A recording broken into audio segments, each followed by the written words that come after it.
Antecedentes históricos.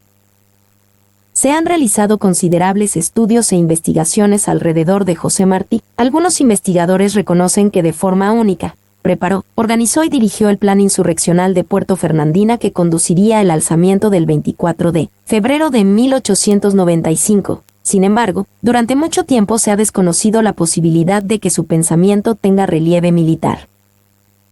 Por lo expuesto anteriormente, se opina que una de las facetas menos conocidas y estudiadas de este singular hombre es su pensamiento militar, que lo alcanzó de forma autodidacta, organizando la guerra necesaria para lograr la independencia de Cuba, fomentar la de Puerto Rico y formar la nueva república con todos y para el bien de todos, tratando de frenar la expansión del imperialismo por los países de América. Obligatoriamente su capacidad de dirigente político y revolucionario lo comprometió a participar en la guerra, incursionando de esta forma en el terreno militar y desarrollando su pensamiento en esta dirección. No obstante, si con solo 15 años pretendió participar en una expedición que vendría a luchar por la independencia de Cuba, ya en su sangre germinaba la semilla espartana que se pretende mostrar. Hace más de medio lustro que el mito del liderazgo martiano galopa por las praderas de la historia cubana, mostrándose un primer acercamiento en el año 1970 del siglo pasado, cuando comienzan a tomar auge las investigaciones sobre el pensamiento militar martiano. La circular a jefes y oficiales del Ejército Libertador muestra a un Martí con sólidos conocimientos militares. En el año 1973 el investigador Francisco Pérez Guzmán confeccionó el artículo «Martí Mambí se puede catalogar como uno de los investigadores que más incursiona en esta arista aportando el pensamiento militar de José Martí, la guerra silenciosa de José Martí y algunas consideraciones militares de José Martí acerca de la guerra». En 1983 se suma el estudioso José Antonio Alonso con su artículo «Martí acerca de la guerra», analiza la concepción martiana de la guerra como fenómeno político-social. Rogelio Alfonso Granados expone ideas sobre las fuentes que nutren este pensamiento militar y sus relaciones con la teoría leninista, expuesta en 1915 en su trabajo El mayor general José Martí, del año 1988. Otro estudioso que se interesa por el tema es Joel Sosa Enrique, que escribe Concepciones teórico-militares en el democratismo revolucionario de José Martí. Posteriormente, en el 1991 realiza Acerca del pensamiento político-militar de José Martí, donde hace un análisis de la concepción martiana sobre la guerra y sus ideas acerca del ejército. Francisco Pérez Guzmán escribe el libro La guerra necesaria en el año 1994. Lino Rodríguez Pérez confecciona el libro Las claves en la colonia, donde aparecen una representación de claves utilizadas por los mambises, entre ellas las de Martí, para comunicarse con generales de la guerra. Fernando Rodríguez Portela es otro investigador que le dedica gran parte de su vida a estudiar las cuestiones esenciales sobre la vida en campaña de este singular hombre. Le publican en el 2004 el libro Pensamiento militar del mayor general José Martí. En el año 2014 el profesor de la Universidad Central, Marta Abreu de las Villas, Pedro Arturo Muñoz Oramas, escribe el libro Entorno militar martiano. En él hace referencia a los familiares militares españoles que forman parte del árbol genealógico de la familia Martí. Allí refiere argumentos que demuestran que esta familia estuvo compuesta por varios militares, haciendo énfasis en que José Julián fue uno de ellos. A este investigador en el año 2015 le publica la editorial Feijóo el libro El mayor general entre nosotros, cuaderno militar martiano para que las nuevas generaciones lo utilicen en la defensa de la patria y se nutran de lo abordado por Martí sobre las circulares de guerra, así como un gran caudal de otros elementos que muestran cómo de forma autodidacta, este hombre se apoyó del arte militar para alcanzar su objetivo. En la actualidad la editorial Verde Olivo le revisa el libro, Los pintores y poetas de la guerra a través de la pupila martiana, y trabaja en otro ejemplar que titulará 100 generales y Martí, todo lo anterior, demostrando que a través de la vida de José Martí ocurrieron muchas eventualidades militares que lo hicieron convertirse en plena manigua cubana en el mayor general del Ejército Libertador cubano. Martí y el Caribe. Donde cabalga su espíritu, valiente mayor general, que fue capaz de augurar que hasta después de muerto viviría y todo con el tiempo se hizo realidad, ya que la inteligencia se ha hecho para servir a la patria y la que no sirve para esto, hasta que toda la justicia no sea cumplida, fustigada y echada sea del cerco, como un perro, uno estará pendiente. Usted eliminó los reproches de quienes veían en José Julián Martí y Pérez a un político verboso, incapaz de hacer presencia en los campos de Cuba. Todo ya estaba preparado, la victoria estaba segura, no podía ser de otra forma. El pueblo cubano se sentía desde la punta de Maicí hasta el cabo de San Antonio, con ansias de libertad, dispuestos a encarar la guerra necesaria y vencer. Montado en su caballo baconao de color bayo, recibido por el León de Oriente, con el cual estuvo 1 mes y días en campaña, cabalgando por más de una veintena de campamentos, demostraron que tenía causas para ofrendar su vida. No era posible que se le pidiera regresar al país, donde conocía sus pretensiones. Su puesto estaba aquí, en el campo de batalla. Sus palabras dirigidas a la tropa antes de partir al combate: quiero que conste que por la causa de Cuba me dejo clavar en cruz. 2. Fueron claras. Ya su obra estaba cumplida, sabía que cuando un hombre hace bien a la patria, morir no significa nada. Al contrario, héroes como Bolívar, Hidalgo y San Martín lucharon por el bien de la humanidad y son recordados. Las islas del Caribe conocen que fueron cientos las embarcaciones que surcaron el mar para llevar la independencia a Cuba, miles los hombres de diferentes lugares que se sumaron a la lucha del pueblo cubano en su guerra contra el español, que día a día exterminaba a sus hijos, como hizo con los primeros aborígenes de la isla. El mar Caribe sintió el peso de esos vapores cargados, unas veces de hombres, otras de armamentos, en fin utensilios de guerra, para servir a la causa cubana. Martí comprendió que los primeros no eran necesarios, mejor traer armas. Eso era lo que necesitaba Cuba, muchas armas, para que cada cubano tuviera una, habitantes se sobraban para empuñarlas.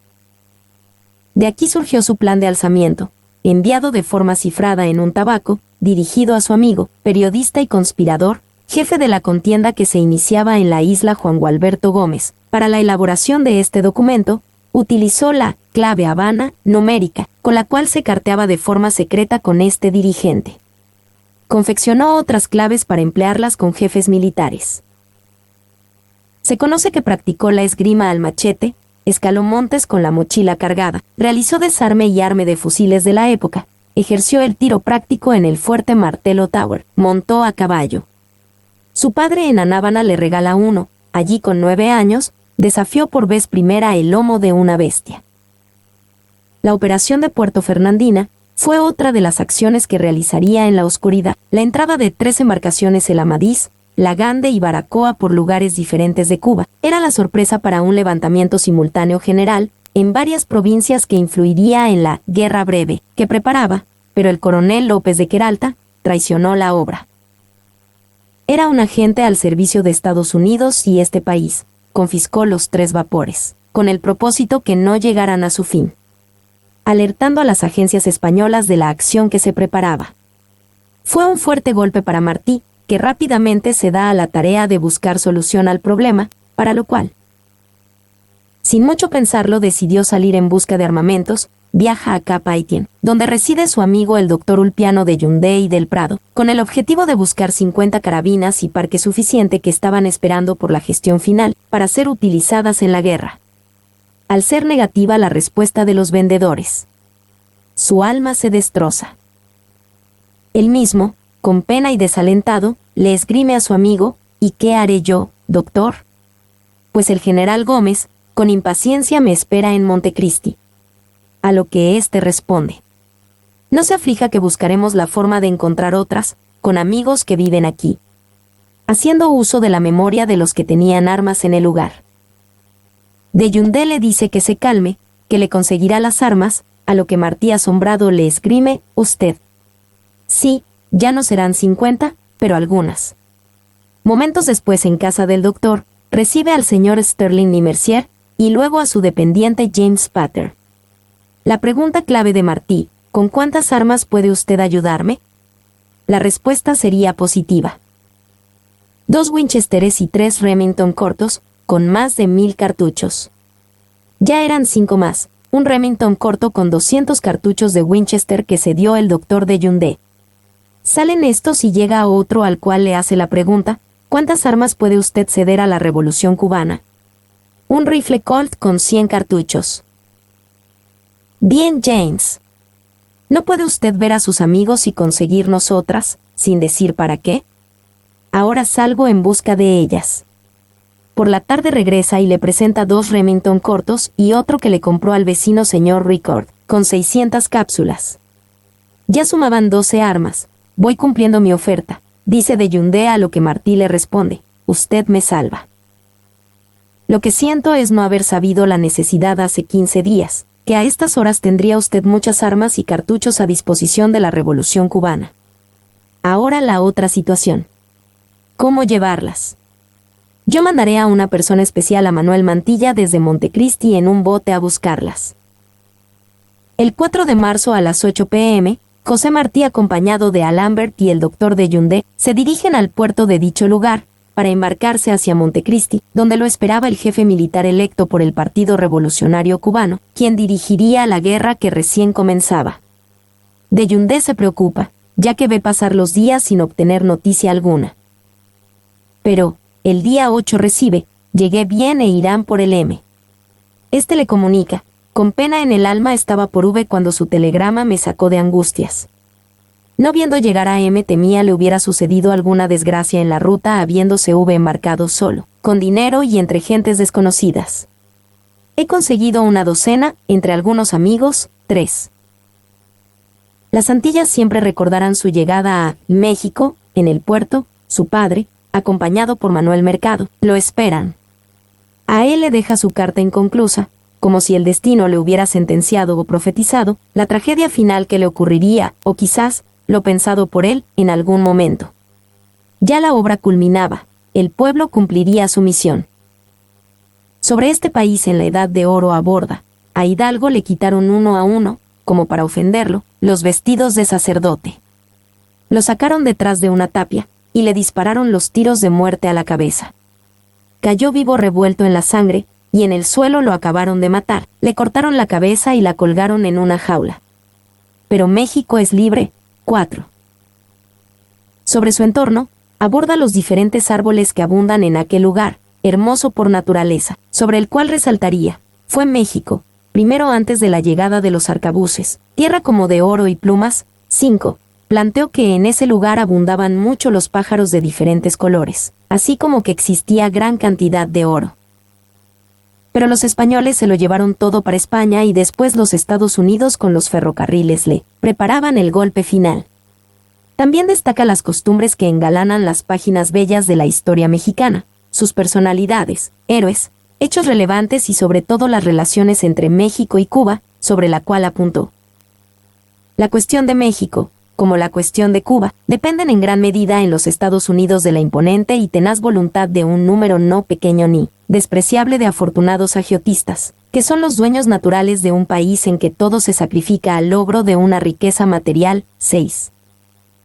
Estuvo claro en el peligro que reportaba estar cerca de un país que solo pretendía anexarse territorio y buscar riquezas para desarrollarse, y sobre este le avisoró a su pueblo: no parece cercano, por desventura, el día en que pueda México entregarse en paz a su trabajo, sin tener las acechanzas de sus vecinos. No parece cercano. 7.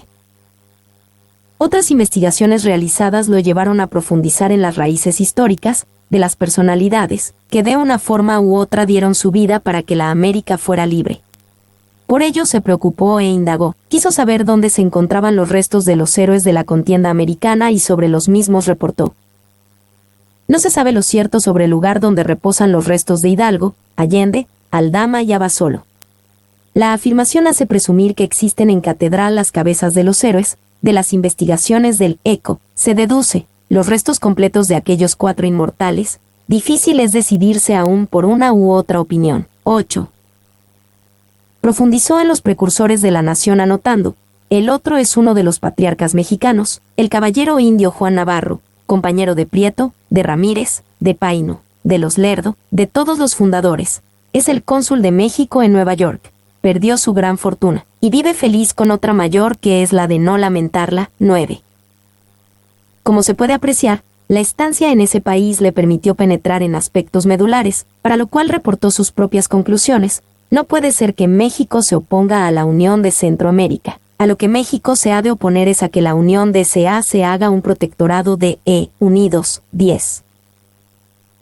Sus conocimientos acerca de los Estados Unidos fueron considerables, ya que pudo vivir mucho tiempo en este lugar, del cual adquirió conocimiento sobre el problema crucial del mismo, con respecto a los países que lo rodean, dejando impreso para siempre en la memoria de todos los que escucharon ese día, esta pregunta suya.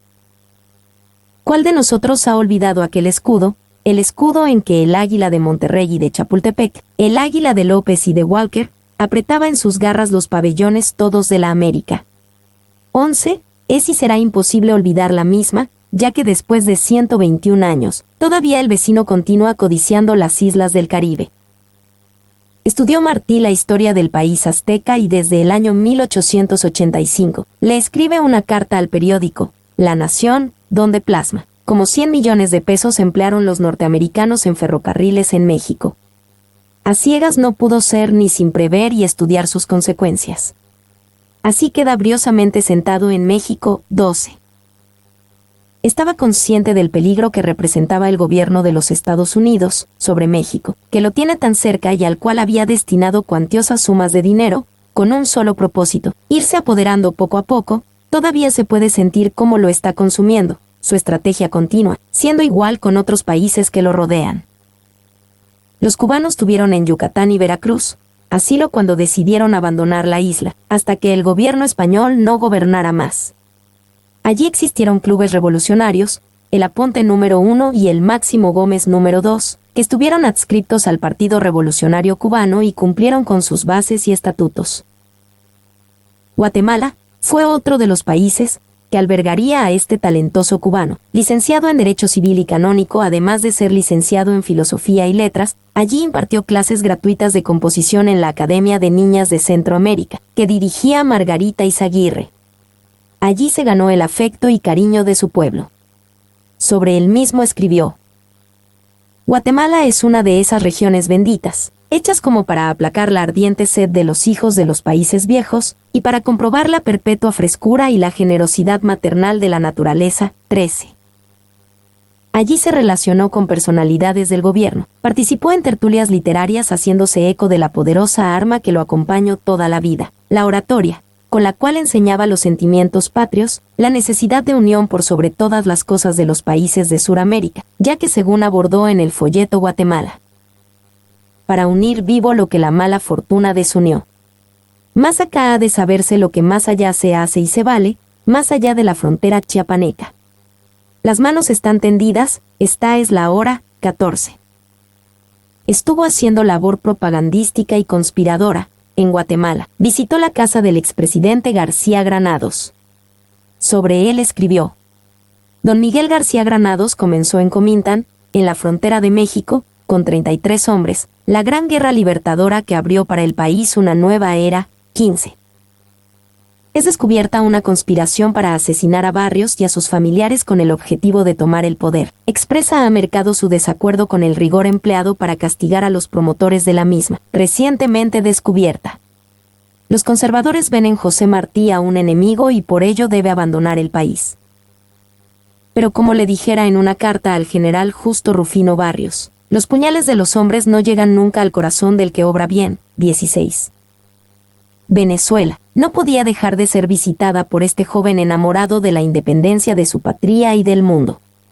En el año 1881, llevó cartas de recomendación de Carmen Millares de Mantilla para Teodoro Aldrey, director de La Opinión Nacional, de Caracas, y su prima Mercedes Smith de Hamilton, descendiente del coronel Smith de los ejércitos de Páez. Cuando lo hace, va directo a donde se encontraba la estatua de Bolívar. Allí, con sus lágrimas, le mostró el agradecimiento que se le debe dar a un hombre de la estirpe del Libertador. En aquella ciudad también pudo profundizar sobre su historia, sus héroes y demás temas de importancia, que le sirvieron para escribir páginas hermosas sobre este país.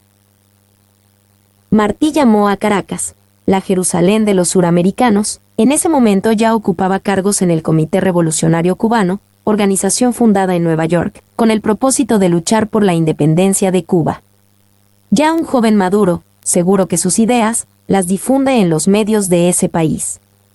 Sobre él mismo escribe: Pero a Venezuela, como a toda nuestra América, a nuestra América desinteresada, la hemos de querer y de admirar sin límites, porque la sangre que dio por conquistar la libertad ha continuado dándola por conservarla.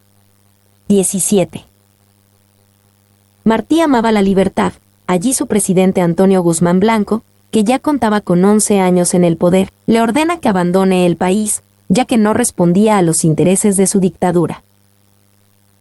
Sus artículos en la revista venezolana, así como su elogioso trabajo dedicado a Cecilio Acosta, van a representar ejemplos claves para tomar tal decisión. Muestra sus principios éticos. Después de vivir 6 meses en este país caribeño, impartiendo clases, escribiendo para la revista venezolana, enseña su profundo pensamiento latinoamericanista. En carta a Fausto Teodoro de Aldrey, director de la Opinión Nacional de Caracas, le escribió: los ideales enérgicos y las consagraciones fervientes no se merman en un ánimo sincero por las contrariedades de la vida. Esta es la cuna, ni hay para labios dulces, copa amarga, ni el áspid muerde en pechos varoniles, ni de su cuna reniegan hijos fieles. Deme Venezuela en que servirla, ella tiene en mí un hijo. 18. Haití será visitado por Martí. Allí estuvo 10 días, todos esperaban su llegada por el puerto. Sin embargo, entró por la frontera con República Dominicana y se hospedó en el Hotel de Francia. Le informó al cónsul que avisara que estaba a las órdenes de los haitianos, para lo que ellos decidieran realizar. En Patria número 34 del 1 de noviembre de 1892, Juan M. Parra escribe un artículo sobre él. 14 días hacía que no se apeaba de la cabalgadura flaca y molesta, y sin embargo al día siguiente de su llegada, sin suspiro para el cuerpo, dispuesto estaba el audaz viajero a emprender la interrumpida marcha. ¿Por qué él es incansable como abogado de la patria? 19. Allí también hace alusión de cómo Emiliana Bravo de Calderón le entregó a este distinguido huésped, delegado del Partido Revolucionario Cubano, un ramo de rosas blancas en nombre de todas las damas allí presentes. En ese lugar tuvo colaboradores y pudo observar la forma de vivir de los haitianos, sus costumbres y consultar su historia. En el periódico Patria, años más tarde escribiría, como en todos los poetas haitianos, los versos sobre la patria adorada, la patria que del cepo nació a la academia, la patria que lleva en la frente el bonete de doctor y en los tobillos aún la marca del hierro, tiene el tempel y la luz de una espada encendida. 20. Martí en este país tuvo grandes amigos, los cuales compartieron junto con él la necesidad de independencia de Cuba y Puerto Rico. Allí se fundó el Club Revolucionario Guarión Exeatuey, en el periódico Patria No. 37, publicado el 19 de noviembre de 1892, pudo plasmar que él mismo estuvo presidido por el comandante Juan Mazo Parra, además que hombres civiles, emigrados, deportados, ponen sus talentos al servicio del PRC, y nuestros militares gloriosos, nuestros veteranos, se alistan también en el movimiento salvador. Con unión tan sincera, basada en los grandes ideales, no habrá enemigo bastante hábil que nos pueda dividir. 21. Los estudios realizados de las guerras y conflictos anteriores le habían mostrado que era necesario ante todo unir a los hombres para luchar por una causa justa, no importaba su nacionalidad, credo y raza. Lo importante era la unión para llevar a cabo juntos lo planificado. Después que se logra la unificación de un país que decide luchar por su independencia, nadie lo vence. Costa Rica fue uno de los lugares en que vivió el titán de bronce, Nicoie, junto a su esposa, hermanos y otros amigos, como Flor Crombet, Pedro Pie, Juan Rojas, Arcilio Guía, entre otros, que después de la Guerra Grande decidieron abandonar el país por las injusticias que cometían los españoles en Cuba. José Martí la visita en 2 ocasiones, la primera para ultimar detalles con Antonio Maceo y la otra junto a Francisco Gómez Toro, para ver la posible incorporación de los cubanos y otros detalles importantes a dilucidar respecto a la guerra que comenzaría el 24 de febrero de 1895 y obtener contribuciones para la gesta revolucionaria que preparaban. Se reúne con los cubanos residentes en el lugar, les habla de la guerra que se avecina. Por proposición suya se crea el Club Revolucionario General Maceo, y sienta las bases para la creación de uno femenino, el cual se funda 8 días más tarde, con el objetivo de recaudar fondos para lograr la independencia de Cuba y Puerto Rico.